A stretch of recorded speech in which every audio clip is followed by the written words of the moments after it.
জুলাই গণঅভ্যুত্থানের মুখে ৫ আগস্ট ভারত পালিয়ে যান শেখ হাসিনা, কিন্তু এর আগে হত্যা করা হয় ১৪০০-র বেশি মানুষকে, আহত হন প্রায় ৩০,০০০ ছাত্র জনতা। জুলাই গণহত্যার বিচারে গত বছরের নভেম্বরে আন্তর্জাতিক অপরাধ ট্রাইব্যুনালের যাত্রা শুরু হয়। এখন পর্যন্ত কোনো মামলার বিচার শুরু হয়নি। গত ৬ মাসে শুধু চাংখারপুল হত্যা মামলার তদন্ত শেষ হয়েছে। চিফ প্রসিকিউটর বলছেন এ মাসেই শুরু হবে এই মামলার বিচার।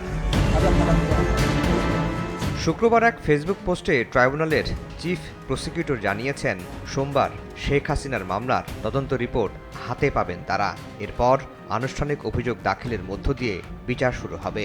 একটি সূত্র বলছে, অপরাধের নিউক্লিয়াস হিসেবে অভিযুক্ত করা হচ্ছে শেখ হাসিনাকে। কালার এক্সপার্ট, জর্জ স্যাপ এবং মাইল্ড অন হ্যান্ডস টেকনোলজি সমৃদ্ধ অরিক্স ক্রিস্টাল ওয়াশ আপনার লন্ড্রি এক্সপার্ট। শুরুতে এই মামলায় শেখ হাসিনাকে একক আসামি করা হলেও পরিকল্পনায় পরিবর্তন এনেছে তদন্ত সংস্থা। একটি সূত্র বলছে, শেখ হাসিনার সঙ্গে সাবেক স্বরাষ্ট্রমন্ত্রী আসাদুজ্জামান খান কামালকে দ্বিতীয় আসামি করা হচ্ছে। গণমাধ্যমের তথ্য অনুযায়ী কলকাতায় অবস্থান করা সাবেক এই মন্ত্রীকে জুলাই গণহত্যার সেকেন্ড কমান্ডার হিসেবে আনুষ্ঠানিক অভিযোগ দাখিল করা হচ্ছে।